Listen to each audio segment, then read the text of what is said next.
Back then, I thought I was living the blueprint of the American dream. We had this small, grey shingled craftsman in a quiet pocket of Naperville, just outside of Chicago. It wasn't a mansion, but it had a porch swing and a lawn I actually enjoyed mowing on Saturday mornings. At 23, you think a mortgage and a shared Netflix account, the ultimate anchors of reality. Chloe and we were the couple our friends pointed to when they wanted to believing forever. I was working long hours in logistics downtown, and she was climbing the ladder at a boutique marketing firm. We had it all mapped out, 3 years of saving, a promotion for me. And then we'd trade the starter home for something with a bigger yard in Wheaton to start a family. Our life was a collection of comfortable rhythms. The sound of the suburban train in the distance, the smell of her hazelnut coffee in the morning, and the way we'd instinctively reach for each other's hands under the table at dinner with friends. It was a safe, predictable world. I felt invincible because I felt loved. I remember looking at her across the dinner table, thinking about our future kids and the trips we'd take to the Rockies, and honestly believing that as long as I worked hard and stayed loyal, the ground beneath my feet would never move. I was young, maybe a little naive, but I was certain. I didn't realize that stability is often just a thin sheet of ice, and I was skating on it with my eyes closed. The cracks didn't start with a scream or a slammed door. They started with the metallic jingle of car keys. It was a Tuesday evening, one of those humid Illinois nights where the air feels heavy enough to breathe. Chloe had rushed through the door, looking frantic, her hair slightly disheveled from the wind. She told me she'd parked on the street because the neighbor's trash cans were blocking the driveway, and asked if I could put the car in for her. Keys are in my purse, Don. Somewhere in the side pocket. She yelled from the hallway as she kicked off her heels. I found her bag on the kitchen island. It was a structured leather tote she'd bought to celebrate her last promotion. I unzipped the side compartment, my fingers brushing against a bottle of Chanel No. 5 and a stray lipstick. But then, I felt it a crisp, neatly folded square of thermal paper. I shouldn't have opened it. To this day, I wonder if a part of me already knew it was a receipt from the Silver Oak Steakhouse, a place in the city where you don't go unless you're closing $1 million deal or celebrating an anniversary. The date was from the night before Monday. The time stamp read 8:42 p.m. That was the night Chloe had called me, sounding exhausted, saying she was stuck in an emergency budget meeting at the office and would just grab a salad from the vending machine. I stared at the numbers. 2 dry aged ribeyes, a $120 bottle of Cabernet, tax and a generous tip that brought the total to nearly $4. A sudden, sharp coldness washed over me, the kind that starts in your stomach and moves up to your throat. The kitchen, with its warm yellow lighting and the smell of the dinner I'd started prepping, suddenly felt like a movie set, artificial and hollow. Chloe was upstairs now, humming a tune in the shower, completely unaware that a small piece of paper had just dismantled the last 5 years of my life. I folded the receipt back exactly as I had found it. My hands weren't shaking yet. They were just cold. I walked outside, moved the car, and sat in the driver's seat for a long time, staring at the darkened dashboard. The silence of the suburbs had never felt so deafening. I realized then that I wasn't just looking at a bill for a dinner. I was looking at the first piece of evidence that the woman upstairs was a stranger. In the days that followed, I became a ghost in my own home, a silent observer in the life I thought I owned. I didn't confront her. Not yet. Instead, I retreated into a terrifyingly sharp state of awareness. My behavior shifted. I stopped being the husband who shared every detail of his day and became a collector of data. I learned to smile through the nausea, to nod when she lied, and to watch the woman I loved turn into someone I didn't recognize. The changes in Chloe weren't subtle anymore, I just hadn't been looking. Now, they were like neon signs in a dark room. First, it was the scent. She traded her usual light floral spray for something heavy, musky, and expensive, the kind of perfume that lingers in a room long after you've left it. Then came the wardrobe. She started updating her professional look, which apparently meant silk blouses and lace lingerie that never saw the light of day in our bedroom. On Wednesday mornings, she would spend 40 minutes in front of the vanity, meticulously applying makeup for a routine strategy call.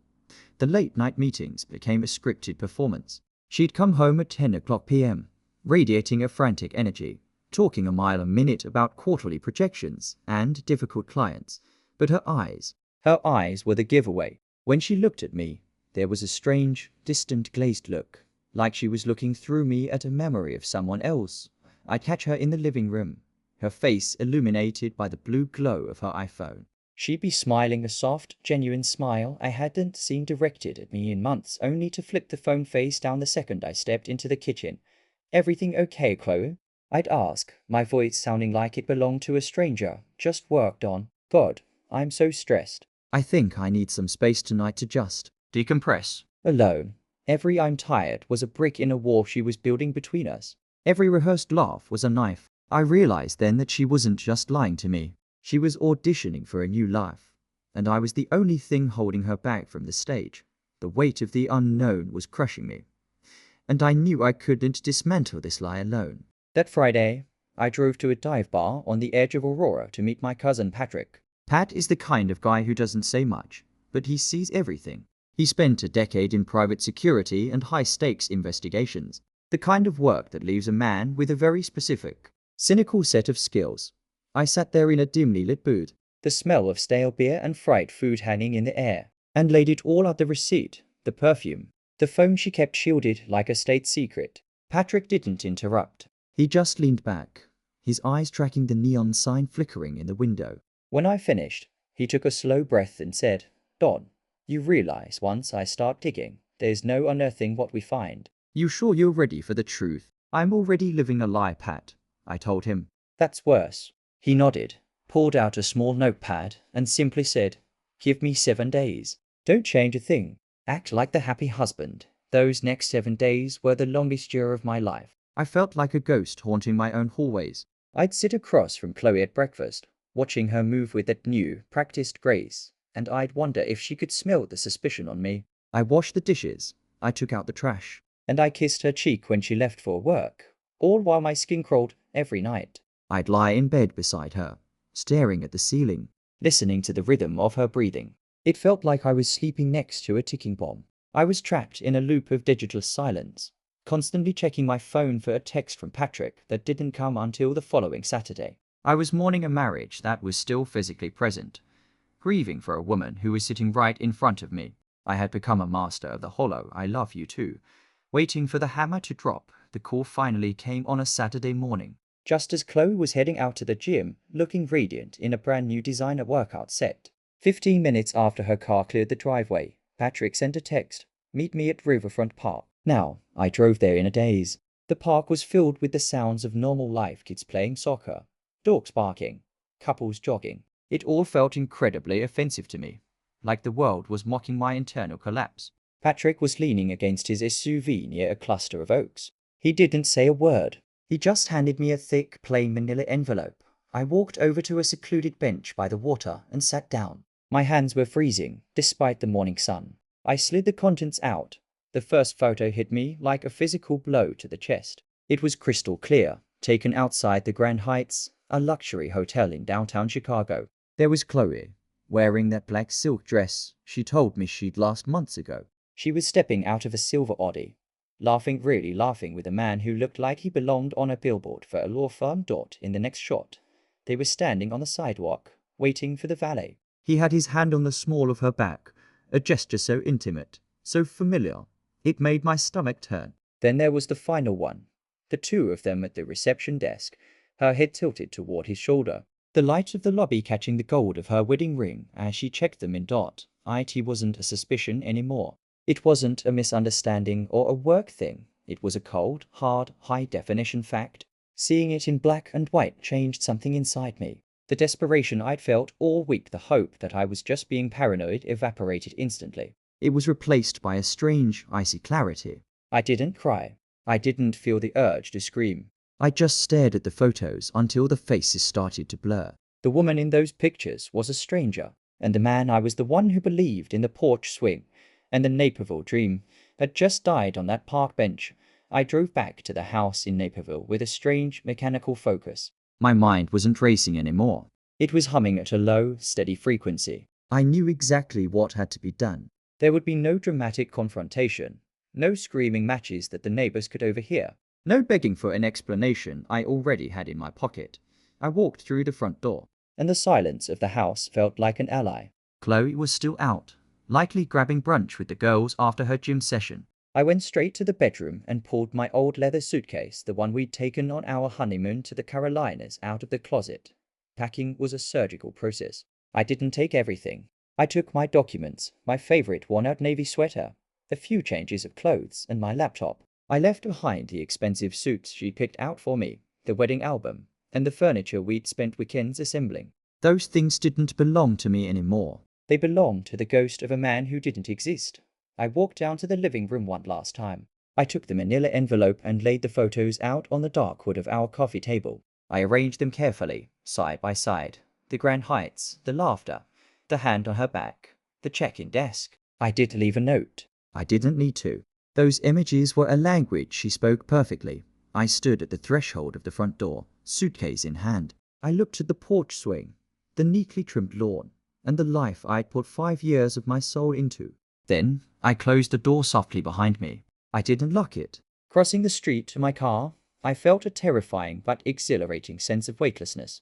I didn't have a plan, a hotel reservation, or a destination. I just had my dignity and the open road. For the first time in months, I could breathe, because the lie was finally behind me.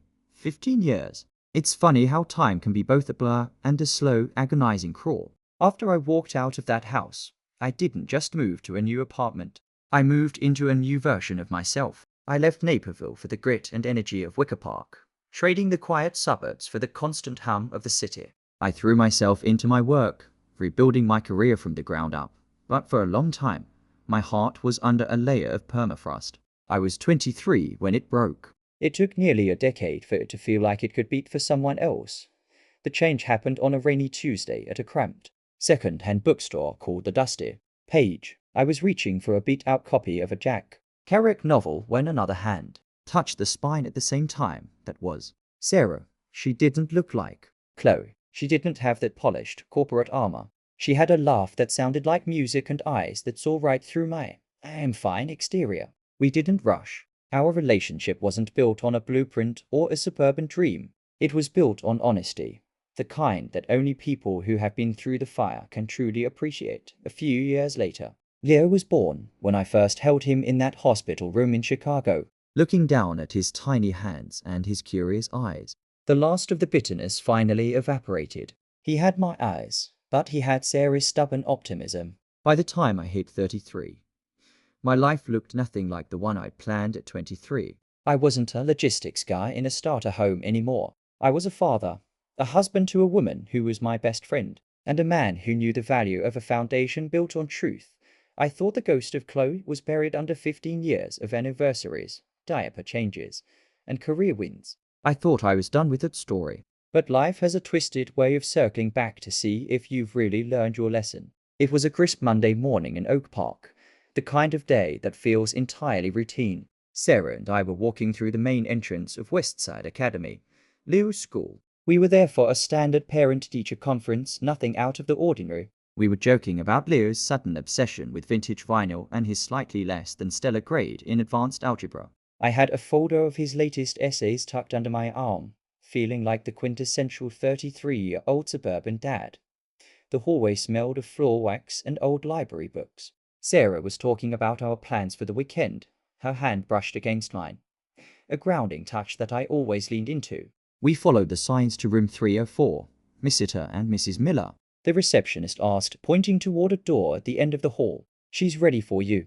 I pushed the door open, still smiling at something Sarah had said. But the smile died before I could even take a seat. Standing by the window, silhouetted against the morning light, was a woman organizing a stack of folders. She turned around, and the air left the room. It was Chloe. My brain struggled to reconcile the image. In my memory, she was always 23, dressed in sharp blazers and smelling of expensive French perfume. The woman standing 5 feet away from me looked different. Her face had lines that hadn't been there before, the kind etched by years of stress, or perhaps quiet regret. Her hair was pulled back simply, and she was wearing a modest cardigan and a silver cross necklace. Gone was the corporate shark. In her place was a woman who looked tired. She froze. I saw the folder in her hand tremble just for a second before she gripped it tight. Her eyes, once so bright with ambition and secrets, went wide with a mixture of shock and a deep, haunting recognition. She didn't say my name.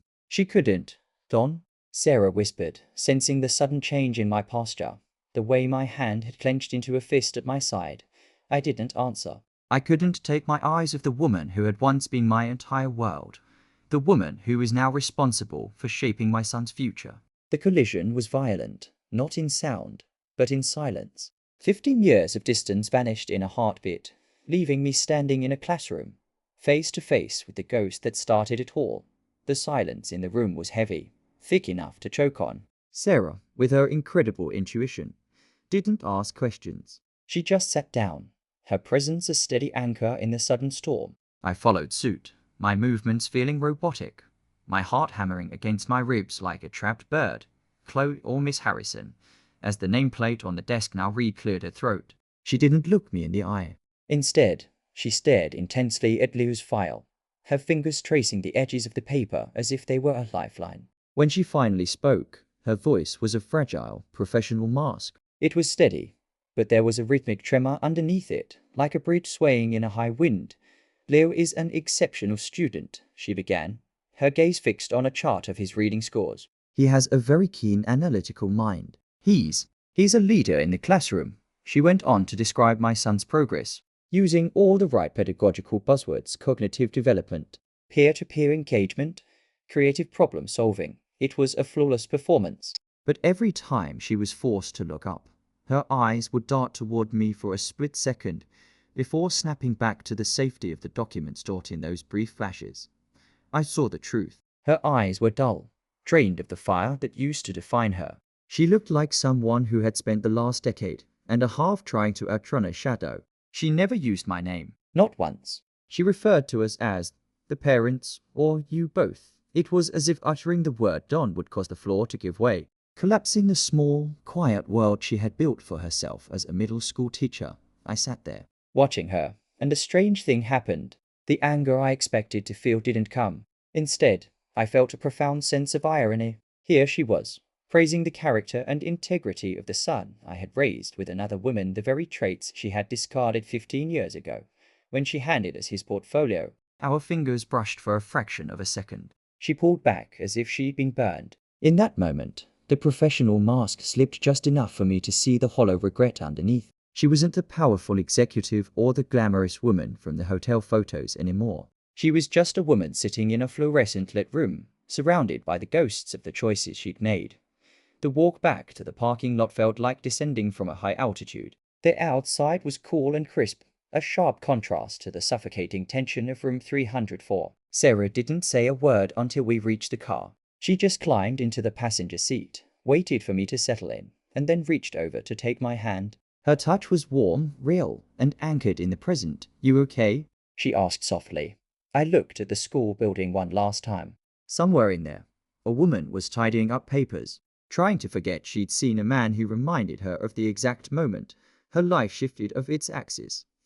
I said, and to my surprise, I actually meant it. Today was a lot, but I'm okay. As I pulled the car out onto the main road, the images of the past, the receipt from the Silver Oak, the photos at the Grand Heights, the empty house in Naperville started to fade. They weren't sharp, jagged edges anymore. They were just blurred shapes in the rearview mirror. I realized then that for years I had unconsciously equated victory with her, seeing how well I'd done without her. I'd imagined a scenario where I looked successful and she looked miserable. But seeing her today, I understood that true victory wasn't about her at all. It wasn't about revenge, or an apology, or some dramatic moment of karmic justice. My victory was the woman sitting next to me. It was the son we were going home to, a boy who was kind, honest, and loved. My victory was the fact that I had walked out of that fire 15 years ago and refused to let it turn me into a bitter man. I had kept my heart open, and because of that, I had everything. We drove home through the golden afternoon light of the Chicago suburbs. When we walked through our front door, the house didn't smell like expensive perfume or secrets. It smelled like cedarwood and the dinner Sarah was starting to prep. I realized I didn't need any more answers from Chloe. The silence she'd maintained for 15 years was the only answer that mattered. The ghost was finally gone. The past was just a shadow, and as I sat down at the table with my family, I felt lighter than I had in half a lifetime. I was Don. I was 33, and for the first time, I wasn't defined by what I had lost, but by everything I had chosen to build. Thanks for watching. Don't forget to subscribe and hit the like button. What do you think about this story? Let me know in the comments.